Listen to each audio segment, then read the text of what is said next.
The old man had no medals at all, but if he stood up, the entire room would fall silent. No one noticed him when the story began. An 82-year-old man walking with a limp, a hearing aid tucked behind his ear, sitting quietly in a small bar near a military base.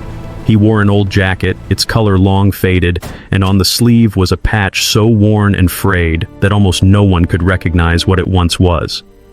That night, the bar was completely ordinary, until the door opened. A group of young Delta soldiers walked in. They spoke loudly, laughed easily, carrying the confidence of men accustomed to controlled violence. At the front was Ryan Cole. His eyes swept across the room with the instinct of someone trained to assess threats, and then they stopped. Not because of the old man, but because of the patch on his sleeve. Ryan gave a faint smirk. The kind of smile worn by someone who believes he has just spotted a fraud. An anonymous old man in a bar near a military base wearing something Ryan believed he had no right to wear. Ryan stepped closer. The distance between them narrowed and the silence around the bar began to thicken. In Ryan's eyes, this was nothing serious. A small matter, a quick lesson, a man who needed to be corrected.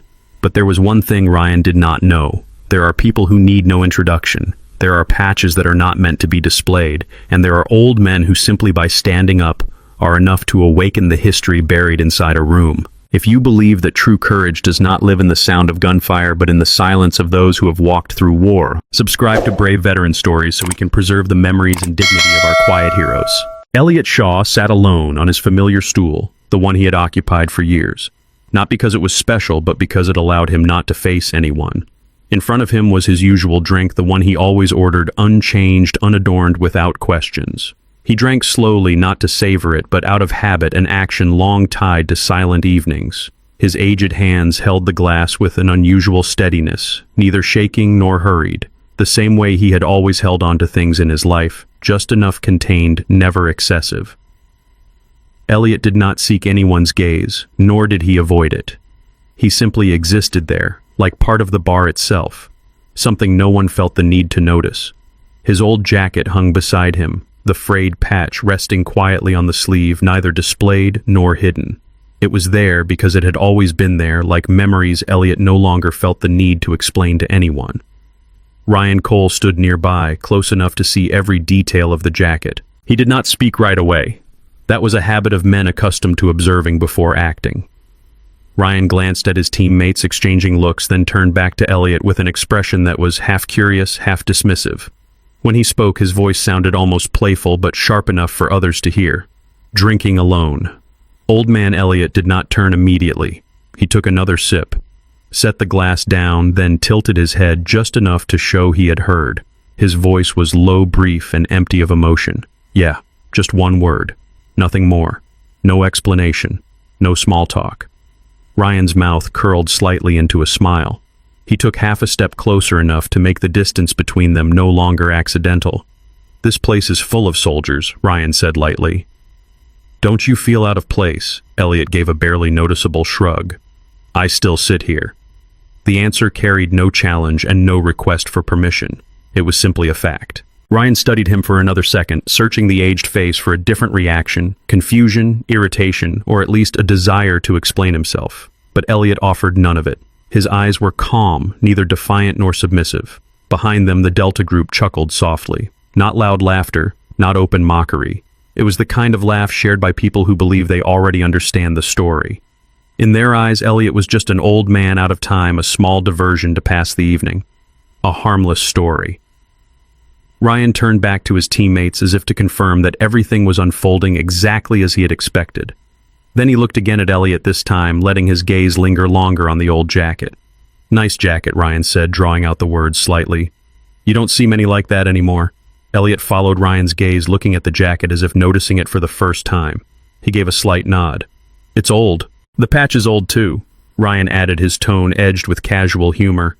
"Who even wears things like that anymore?" Elliot remained silent. He did not pull the patch away, nor did he explain what it was. He simply stared forward as if the question did not require an answer. His silence was not avoidance, it was an invisible boundary, one that younger men often fail to recognize until they have already crossed it. Ryan waited another moment. Nothing. No reaction. No story. No boasting the kind he had grown used to hearing from imposters.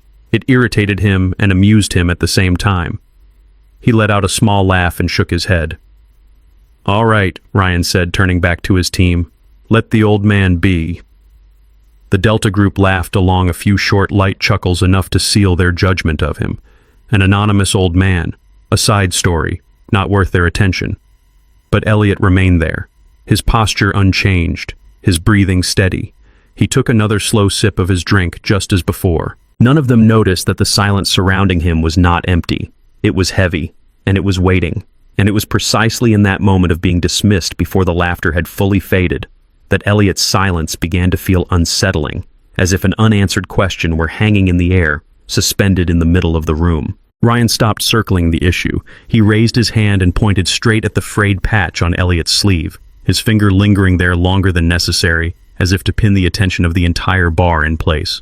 When Ryan spoke this time, his voice no longer carried a half-joking tone. It was sharp, deliberate, and spoken loud enough to be heard. "What unit?" He didn't wait for an answer. Ryan continued immediately, the corner of his mouth lifting into a thin smile. "Or did you pick it up at a flea market?" The question landed without volume, but with enough weight to cut through the surrounding conversations. A few heads turned. No one said anything, but curiosity was unmistakable. Ryan stared at Elliot, waiting for a familiar reaction. Nervousness, anger, or a hastily invented story meant to save face. Elliot remained seated. He didn't pull his sleeve down. He didn't turn away. He simply looked in the glass in front of him, and when he spoke, his voice was low and steady, carrying no trace of self-defense. "That was a long time ago. 3 words. Short, clean. No explanation. No justification." Ryan frowned. The answer didn't match what he was used to hearing. It didn't fit the profile of the imposters he had learned to expose, and yet its simplicity irritated him even more. He let out a quiet laugh and glanced at his teammates as if looking for agreement. "Sound familiar?" Ryan said. "It's always a long time ago." Another laugh came from behind him, soft, affirming. The Delta group began to move closer, not by command, not by signal. They simply took positions around Elliot, forming a loose circle that made one thing clear: this was no longer a private conversation. The pressure grew with every breath. Ryan leaned down slightly, lowering his voice, so only Elliot could hear, though the sharpness in his words remained unmistakable. "You know, Ryan said this stuff isn't a joke. People die for the patches they wear. Some never come back." Elliot looked up and met Ryan's eyes directly. His gaze held no challenge, no plea. It was so calm that Ryan's words seemed to slide off without finding a place to land. "I know," Elliot said. "Nothing more." Ryan straightened. He looked down at Elliot, weighing what to do next.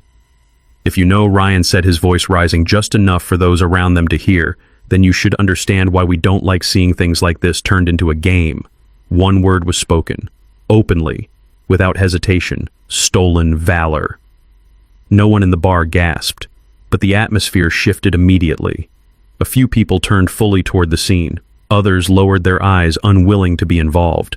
The label hung in the air above Elliot, heavier than any insult. Elliot didn't react at once. He set his glass down slowly, deliberately. When he spoke, his voice remained calm and even. "I didn't come here to prove anything." Ryan laughed. "Then why did you come here?" Elliot stayed silent. Not because he lacked an answer, but because he didn't see the need to give one. The silence stretched past what felt comfortable. A few of the Delta operators glanced at each other, not confused but irritated. They were used to resistance, used to control. This silence gave them neither. At the bar, Mara had been watching for some time. She saw the circle tightening. She saw the change in Ryan's eyes. She saw Elliot still sitting there alone beneath the growing pressure. Mara placed her hand on the counter and clenched it. She had known many veterans. She understood that this kind of silence was not empty. It had been paid for. Ryan crossed his arms over his chest. "I'll ask again," he said. No smile left this time. "What unit?" Elliot looked at Ryan for another second, then gave a very slight shake of his head. "It doesn't matter anymore." An impatient breath escaped from somewhere behind them. The circle closed in a little more. In that moment, Elliot was no longer just a man having a drink. He became an object of judgment, scrutiny. Public humiliation delivered slowly. Yet Elliot remained upright. He didn't bow his head. He didn't lash out. That calm, rather than easing the tension, made those around him more uncomfortable, because it did not ask permission, and it was not afraid. And then, as a hand moved closer to the old jacket, the memories Elliot had buried for decades began to stir, like something deep inside him had just been touched in exactly the wrong place. Ryan's hand paused on the patch. It was only a very light touch, almost unconscious, like the way someone touches an unfamiliar object just to confirm that it is real. But to Elliot, that moment carried no lightness at all. His body stiffened for a brief instant, just long enough for him to notice it himself, and just long enough for memory to begin cracking open. The sounds around him seemed to fall away, not because they disappeared, but because something else rose up stronger. In that moment, Elliot no longer saw the frayed patch. He saw it as it once was, brand new, sharply defined, the stitching still stiff and straight, untouched by time or forgetting. He remembered the feel of the fabric then, firm, cold, unburdened by any story. A young soldier stood in front of him, his face still boyish, his eyes bright and tense. The soldier did not smile. He did not joke. He carefully pressed the patch onto Elliot's jacket, his hand trembling slightly, not from fear, but from understanding exactly what he was doing. "Put this on," the young soldier said. There was no congratulations in his voice, no ceremony, no promise of survival. It was spoken as a simple, concise order, because both of them understood that from that moment on, nothing ahead would remain simple. Elliot remembered, nodding. A very small nod. Not to say thank you, but to confirm that he understood. He understood that the patch was not a reward. It was a marker, a boundary, a sign that from then on what he did would not be credited, and what he lost might never be mentioned. There was no promise of coming back.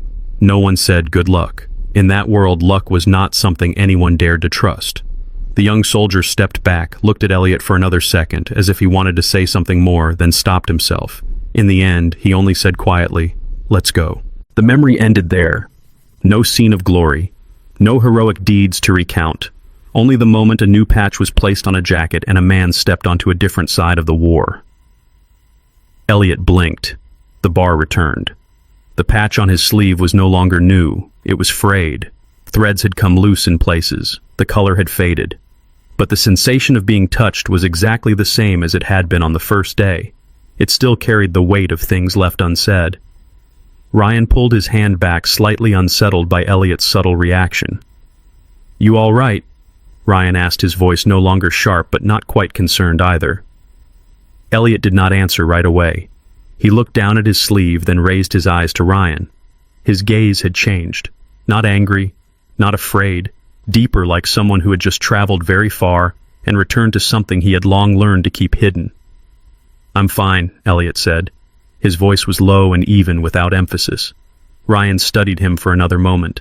There was something in that silence that made him uneasy. It wasn't the silence of someone caught in a lie. It was the silence of someone who had heard far heavier words in places where arguments were not allowed. Elliot turned back to his drink and took a small sip. He said nothing more. He did not explain what the patch was. He did not speak of the young soldier from years ago. He did not say that no promise of survival had been given when he received it. He kept it all to himself, as he always had. This silence was not avoidance. It was a choice. A choice forged in years when words did not save lives, and explanations did not make death any lighter. Ryan stood there, saying nothing more. His eyes passed over the patch once again before he stepped away, his earlier confidence now bearing a small fracture, not enough to stop him, but enough to make him sense that there was something he had not yet touched. Elliot remained seated. The patch rested on his sleeve, old, quiet, but not diminished. It had been to places no one in that room had ever set foot in, and it did not need to be recognized in order to exist. And from that inadvertent touch, when memory had been stirred, what Elliot had kept still for so many years began to move, signaling that the silence ahead would no longer be an ordinary one. Ryan didn't wait any longer. He stepped in close and took hold of Elliot's wrist. The grip wasn't violent, but it was firm, too firm to be mistaken for accidental. The silence in the bar shattered instantly, like glass struck at its weakest point. A few people jumped to their feet. Others turned away, unwilling to witness what was about to happen. Elliot didn't pull his hand back. He looked down at the hand holding him, then raised his eyes to Ryan. There was no anger in his gaze, only exhaustion. "That's enough," Ryan said, his voice decisive. "You're coming with me." Elliot didn't ask where. He was used to being told to stand without explanation, but Ryan continued anyway as if to reinforce his authority. "We're going to see the MPs," Ryan said. "They'll deal with this kind of fake." A murmur rippled through the corner of the bar. The tension spread fast. This was no longer a joke, no longer a few sharp remarks. An old man was being held in public, labeled with an accusation every soldier understood all too well. Elliot rose slowly, not because he was being dragged, but because he didn't want to create a scene. His limp made the movement heavier, more deliberate. Someone exhaled sharply. Someone muttered a quiet curse. "Ryan," one of the Delta operators said softly, "is this really necessary?" Ryan didn't turn around. "It is," he replied. "We can't just let this go." Elliot stood upright, though time weighed on his shoulders. He spoke, his voice low but clear. "You don't need to do this." Ryan met his eyes. "I do," he said, "because if you don't explain yourself, someone else will." The last remnants of silence were torn apart. A few voices rose, then fell quiet just as quickly. No one stepped forward. No one wanted to challenge a group of young soldiers convinced they were right. Elliot didn't argue. He didn't mention the patch. He didn't speak of the past. He simply looked around the bar, as if searching for something familiar to steady himself in that moment. At the counter, Mara had already let go of her glass. She saw Ryan's hand gripping Elliot's wrist. She saw the way the entire room had frozen. Mara didn't rush over to intervene. She knew moments like this, words from an outsider would only make things worse. She turned and walked into the back room out of sight. Mara closed the door. The small room felt unnaturally quiet. She opened a drawer and took out an old card, its corners rounded from being handled too many times and put away again. There was only a phone number on it. No name, no explanation. She had been given one clear instruction years ago: call only if it truly mattered. She picked up the phone, took a short breath, and dialed. The line rang. Once, twice. "Operations Center." A voice answered, flat, professional, like hundreds of calls they received every day. "I need to report something," Mara said, keeping her voice steady. "There's a man named Elliot Shaw. He's in trouble." There was a pause. Not long, but long enough for Mara to sense the change. Keyboard taps sounded on the other end. The voice repeated the name slower this time. "Please confirm," the voice said. "Full name Elliot Shaw," Mara replied. "He's a regular at my bar, a veteran. He's being detained by a group of young soldiers." The silence stretched longer. The typing stopped. The calm, routine tone was gone. When the voice returned, it was different, lower, more careful. "Where are you located?" the person asked. Mara gave the address, tightening her grip on the phone. "I don't want any trouble," she said. "But they won't stop." "Maintain the situation," the voice replied. "Do not let them leave." The call ended. Mara stood still for a moment, as if to be sure she had done the right thing. Then she returned to the bar, stepping back out with an unchanged expression, as though nothing had happened. Inside the bar, Ryan still held Elliot. He had no idea that just seconds earlier a name had been spoken in a place where curiosity was not welcome, and a door had quietly opened without sound. Ryan didn't realize that the moment he put his hand on Elliot, he hadn't just crossed a personal boundary. He had touched a system where every mistake is remembered very clearly. The bar door opened without noise, yet it was enough to change the atmosphere inside completely, not because of sound, but because of presence. A group of people in civilian clothes stepped in, their movements precise, their eyes alert, carrying none of the idle curiosity of ordinary patrons. They didn't scan the room for empty seats. They knew exactly why they were there. Ryan turned his head on instinct. A second later, whatever confidence remained on his face vanished. Color drained away. His shoulders dropped.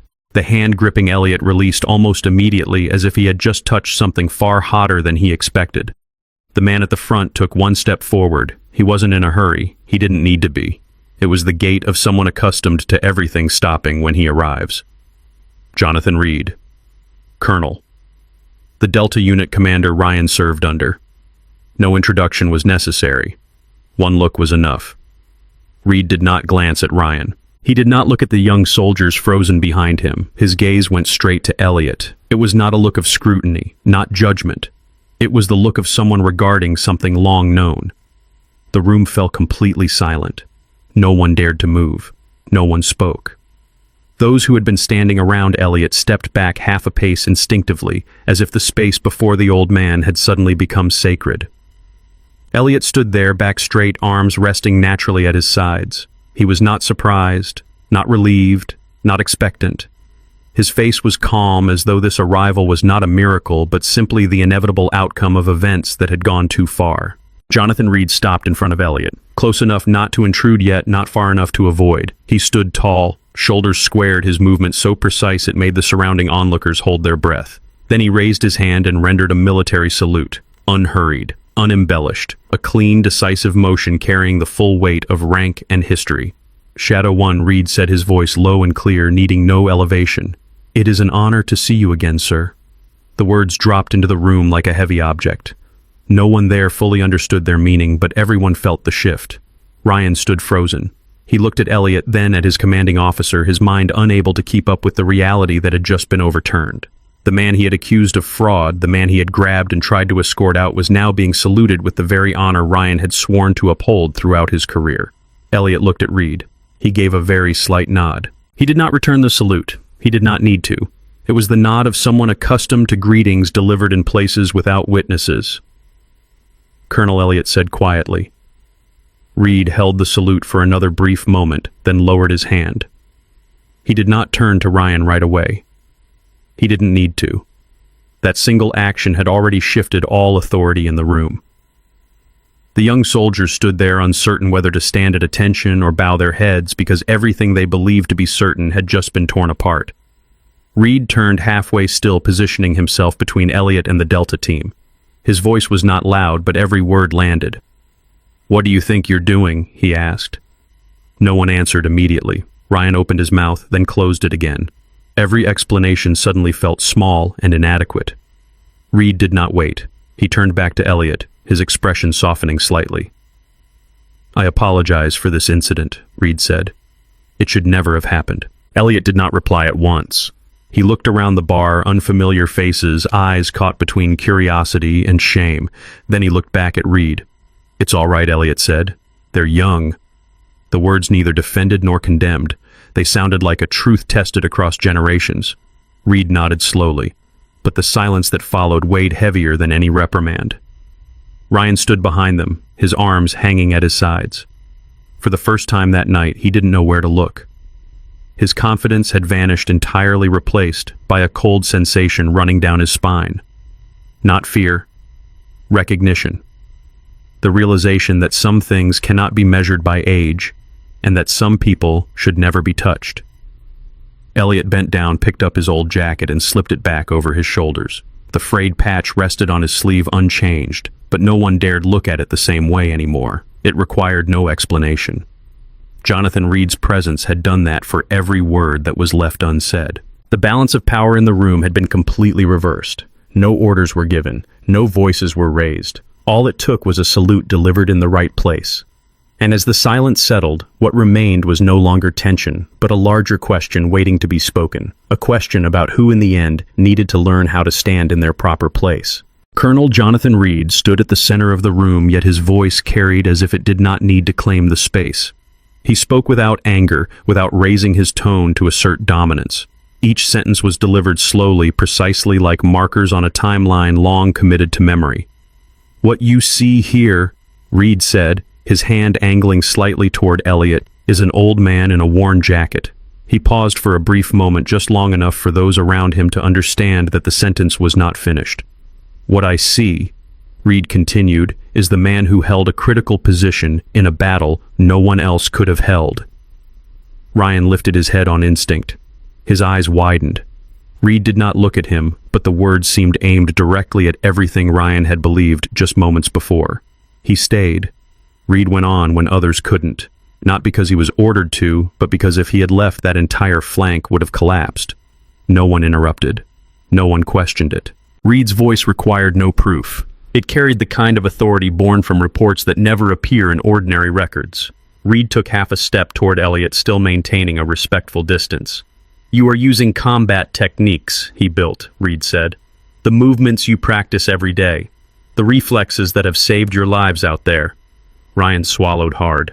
An image flashed through his mind. Brutal training sessions, techniques passed down like doctrine, never questioned, never explained. He had never thought about the man behind them. And now that man was standing right in front of him. That patch, Reed said, lowering his voice, not as a proclamation but as a certainty, does not belong to any unit you will find on paper. A few of the Delta operators exchanged looks. One of them gave a very slight shake of the head as if unwilling to believe it. It belongs to a unit that never officially existed, Reed continued. No flag, no ceremony, no name in public history. Reed looked directly at the young soldiers for the first time. His gaze was not harsh, but it was enough to make each of them stand straighter. The men in that unit were never promised they would come back, Reed said. They were only asked to complete the mission and disappear. Elliot remained still. He did not interject. He did not object.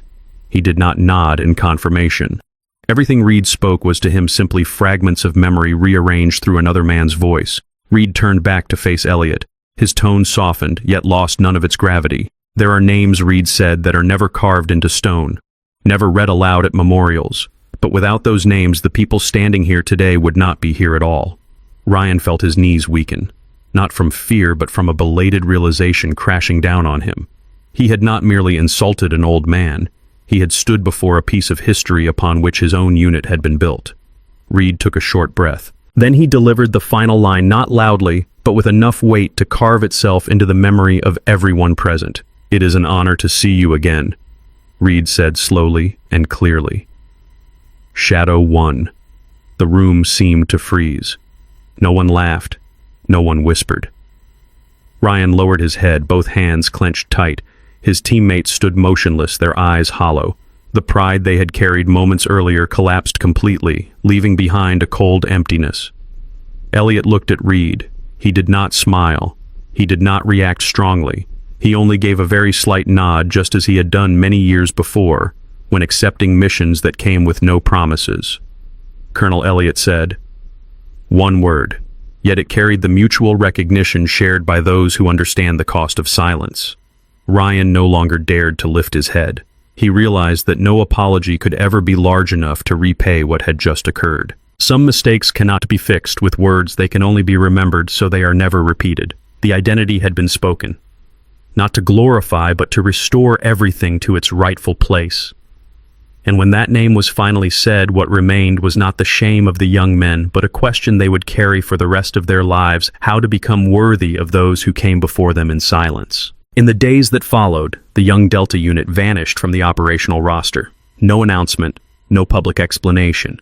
Only brief orders issued, pulling them away from positions they once believed they deserved. Ryan and his teammates entered a phase none of them had experienced before, sitting down and reading. Not new tactical manuals, not performance reports, but the history of their own unit pages, never mentioned at ceremonies, names without portraits on the walls. They read about missions with no scheduled return dates, about people who worked in silence, and about the true cost of pride. Ryan read more than the others. He read slowly. He lingered over sections where no names were recorded. There were lines that forced him to set the pages down, not from fatigue, but from realizing he had been standing in the wrong place within a story far larger than himself. No one told him this was punishment, but Ryan understood. It was a lesson. A few weeks later, Ryan returned to the bar. Alone, no teammates, no loud laughter. He stepped inside, his eyes going straight to the familiar stool at the corner of the counter. Elliot was still there, as if he had never left, as if that night had been nothing more than a small ripple in a long current of life. Ryan paused for a beat. He didn't walk straight up immediately. When he spoke, his voice was different, lower, slower. "Good evening," Ryan said. Elliot looked up. He saw Ryan without surprise. His gaze was calm, unsearching. Ryan took a short breath, then continued, choosing each word carefully. "I came to apologize. No hedging, no explanation, no justification." Ryan bowed his head slightly, not a ceremonial bow, but the acknowledgement of someone who had understood something too late. "I was wrong," Ryan said. "And I crossed a line." Elliot didn't answer right away. He took a sip of his drink and set the glass down. When he spoke, there was no reproach in his voice, no hint of triumph. "Strength," Elliot said slowly, "is not about how loudly you speak." Ryan lifted his eyes, listening. "It's about," Elliot continued, "knowing when to be silent." The sentence was short, not philosophical, but it landed exactly where it needed to. Ryan nodded a firm nod as if he had finally found the one thing he needed to carry forward. The two men sat beside each other. No more words were necessary. No need to revisit the past. This silence was not heavy. It was complete. Between them lay the distance of 2 generations, and also a continuity that needed no explanation. Elliot slipped the old jacket back over his shoulders. The frayed patch rested on his sleeve unchanged. It no longer needed to be named. Ryan looked at it then at Elliot with a different kind of respect. Not respect born of fear, but of understanding. Ryan stood first. He didn't rush. "Thank you," he said. Elliot nodded. He did not reply. He didn't need to. Ryan left the bar, stepping outside with a slower gait than when he had first walked in. Not from fatigue, but because something had changed in the way he saw the world. The most dangerous people he had ever encountered were not those who spoke the loudest or displayed the most. They were the ones who knew how to remain silent and let history speak for itself. Elliot stayed seated alone as before, but not entirely alone anymore, because what needed to be passed on had been passed not through a lecture, but through the way a life is lived. The most dangerous people do not need to be recognized. They only need to be respected. If this story makes you believe that honor and kindness never retire, please like this video, share it, and subscribe to Brave Veteran Stories so that none of their memories are ever forgotten.